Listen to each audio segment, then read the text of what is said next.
മുഖ്യമന്ത്രി യോഗി ആദിത്യനാഥിന്റേതാണോ അല്ലെങ്കിൽ ബിജെപിയുടേതാണോ അതുമല്ലെങ്കിൽ തിരഞ്ഞെടുപ്പ് കമ്മീഷൻ കണ്ടുപിടിച്ചതാണോ എന്നറിയില്ല. ഉത്തർപ്രദേശിൽ പോലീസിന്റെ പക്കൽ ഒരു വിശിഷ്ട യന്ത്രമുണ്ട്. ആ യന്ത്രം ഉപയോഗിച്ച് ആളുകളുടെ പൗരത്വം തെളിയിക്കാൻ ഓരോ തെരുവും കയറി ഇറങ്ങുകയാണ് ഇപ്പോൾ ഉത്തർപ്രദേശ് പോലീസ്. ബീഹാറിൽ നിന്നും ജോലി തേടി ഉത്തർപ്രദേശിലെത്തിയ പാവപ്പെട്ട തൊഴിലാളികൾക്ക് നേരെ പോലീസ് മൊബൈൽ ഫോൺ കാണിച്ച് ഇത് പൗരത്വം അളക്കുന്ന യന്ത്രമാണെന്നും നിങ്ങൾ ബംഗ്ലാദേശികളാണെന്നും പറഞ്ഞ് പരിഹസിക്കുന്ന ദൃശ്യങ്ങളാണ് ഇപ്പോൾ പുറത്തു വന്നിരിക്കുന്നത്. ഗാസിയാബാദിലെ കൌശാംബിയിലുള്ള ഒരു ചേരി പ്രദേശത്താണ് പോലീസിന്റെ ഈ വിചിത്രമായ നടപടി അരങ്ങേറിയത്. SHO അജയ് ശർമ്മയുടെ നേതൃത്വത്തിലുള്ള പോലീസ് സംഘം തൊഴിലാളികളുടെ പൗരത്വം പരിശോധിക്കാൻ എന്ന പേരിൽ അവിടെ എത്തി. ഒരു തൊഴിലാളിയുടെ പുറകിൽ തന്റെ മൊബൈൽ ഫോൺ ചേർത്ത് വെച്ച് നീ ഒരു ബംഗ്ലാദേശിയാണെന്ന് ഈ മെഷീൻ പറയുന്നുണ്ടല്ലോ എന്ന് ഉദ്യോഗസ്ഥൻ പരിഹസിക്കുന്നത് വീഡിയോയിൽ വ്യക്തമായി കാണാം. താൻ ബീഹാറിലെ അരാരിയ ജില്ലക്കാരനാണെന്നും തന്റെ പക്കൽ ആവശ്യമായ രേഖകൾ ഉണ്ടെന്നും ആ തൊഴിലാളി ആവർത്തിച്ചു പറയുന്നുണ്ട്. കൂടെയുള്ള സ്ത്രീ ഫോണിലെ രേഖകൾ കാണിക്കാൻ ശ്രമിക്കുന്നുണ്ടെങ്കിലും പോലീസ് അത് ഗൗനിക്കാതെ മെഷീൻ നിങ്ങളെ ബംഗ്ലാദേശിയായാണ് കാണിക്കുന്നതെന്ന് പറഞ്ഞ് ചിരിക്കുകയായിരുന്നു. 21ാം നൂറ്റാണ്ടിൽ ശാസ്ത്രത്തെ പോലും തോൽപ്പിക്കുന്ന ഇത്തരമൊരു കണ്ടുപിടുത്തം നടത്തിയ UP പോലീസിനെതിരെ സോഷ്യൽ മീഡിയയിൽ വലിയ പരിഹാസമാണ് ഉയരുന്നത്. ഏത് സാങ്കേതിക വിദ്യ ഉപയോഗിച്ചാണ് ഒരു മൊബൈൽ ഫോൺ പൗരത്വം അളക്കുന്ന യന്ത്രമായി മാറിയതെന്ന് പലരും ചോദിക്കുന്നു.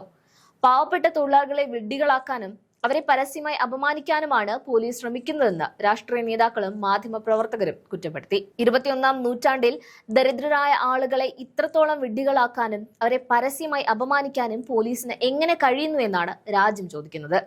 ഇതിനു മുൻപും ഇത്തരത്തിൽ വായ കൊണ്ട് വെടിവെച്ചുണ്ടാക്കി കുറ്റവാളികളെ പിടിക്കാൻ നോക്കി വാർത്തകളിൽ ഇടം പിടിച്ചവരാണ് UP പോലീസ്. എന്നാൽ ഇത്തവണ പാവപ്പെട്ടവരുടെ അന്തസ്സിനെ ചോദ്യം ചെയ്യുന്ന രീതിയിലാണ് അവരുടെ ഇടപെടൽ ഉണ്ടായിരിക്കുന്നത്. RJD വക്താവ് കാഞ്ചന യാദവ് ഉൾപ്പെടെയുള്ള രാഷ്ട്രീയ നേതാക്കൾ ഇതിനെതിരെ കടുത്ത ഭാഷയിൽ പ്രതികരിച്ചു. ഒരു പാവപ്പെട്ട തൊഴിലാളിയോട് കാണിക്കുന്ന ഈ ധിക്കാരം ഏതെങ്കിലും ഒരു കോടീശ്വരനോട് കാണിക്കാൻ പോലീസ് തയ്യാറാകുമോ എന്ന ചോദ്യമാണ് ഇവർ ഉയർത്തുന്നത്.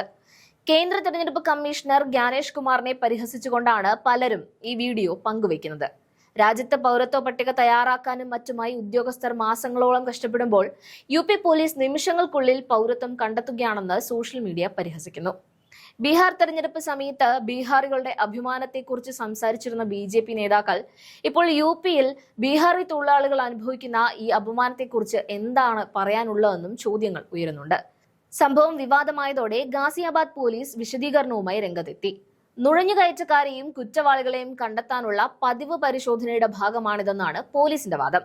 എന്നാൽ രേഖകൾ പരിശോധിക്കുന്നതിന് പകരം മൊബൈൽ ഫോൺ കാണിച്ച് ആളുകളെ വിഡ്ഢികളാക്കുന്നതും അപമാനിക്കുന്നതും ഒരു പരിഷ്കൃത പോലീസ് സേനയ്ക്ക് ഒട്ടും അനുയോജ്യമല്ലെന്ന് സോഷ്യൽ മീഡിയ ചൂണ്ടിക്കാട്ടുന്നു. പാവപ്പെട്ടവരും നിരക്ഷരരുമായ തൊഴിലാളികൾ സാങ്കേതിക വിദ്യയെക്കുറിച്ച് അറിവില്ലാത്തവരാണെന്ന ധാരണയിലാണ് പോലീസ് ഇത്തരം പ്രഹസനങ്ങൾ കാണിക്കുന്നത്.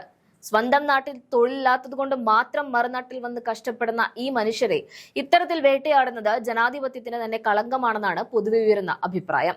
ഈ സംഭവത്തിൽ ഉദ്യോഗസ്ഥർക്കെതിരെ കർശന നടപടി വേണമെന്ന ആവശ്യവും ഇപ്പോൾ ശക്തമായിട്ടുണ്ട്. സംഭവത്തിന്റെ ദൃശ്യങ്ങൾ കൂടി ചേർക്കുന്നു.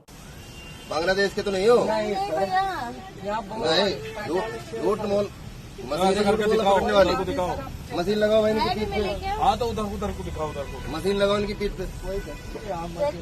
बोलो कहाँ के? बांग्लादेश। कहाँ से? मशीन तो बांग्लादेश बता रही है। बिहार, UP, हाट, अररिया जिला। अररिया कौन है बांग्लादेश का? यहाँ सिर्फ अररिया जिले